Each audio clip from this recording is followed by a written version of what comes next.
Before you get too far designing your font, you might want to take some time and set up your Illustrator. For instance, you will want your control bar across the top, so make sure that's turned on. You want to make sure your tools are set to advanced. You might want to have your pen tool tear off tab. Put that where you want it on the screen.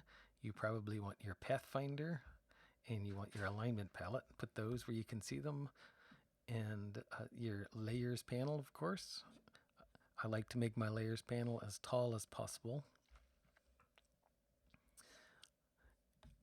A neat thing you can do in Illustrator, let's pull down our window to workspace, and when you have it set up exactly the way you want it, you can make a new workspace.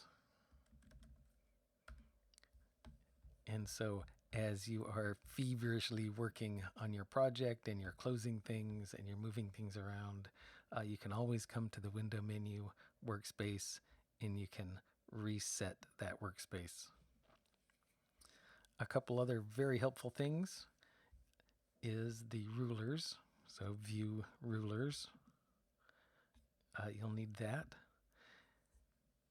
Now, of course, on the keyboard, if you click Control or Command apostrophe, you get your grid.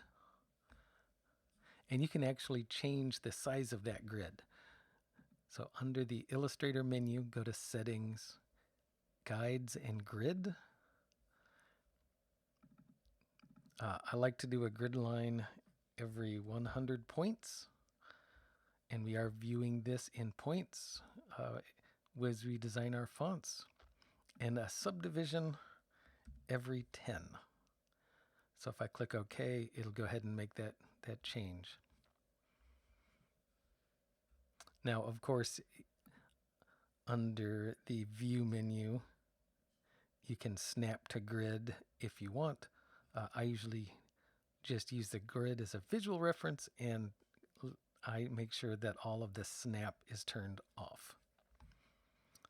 Now, another neat thing is you see one of the things I do all the time is I use the arrows on the keyboard to move shapes around, and that lets you nudge them just a little bit at a time.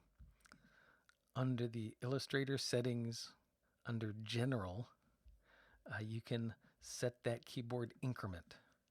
You probably know what a 12-point font is. And so by default, Illustrator has a 1-point nudge. So every time I click the arrow on the keyboard, it will nudge it 1 point. And so it'll take 10 nudges to go 1 square. Now, because we're going to be zooming in and working at very, very small sizes, you might want to set your increment a bit smaller. So I'm going to go 0.25. And so now once we click on the arrows on the keyboard, it moves it just a teeny bit.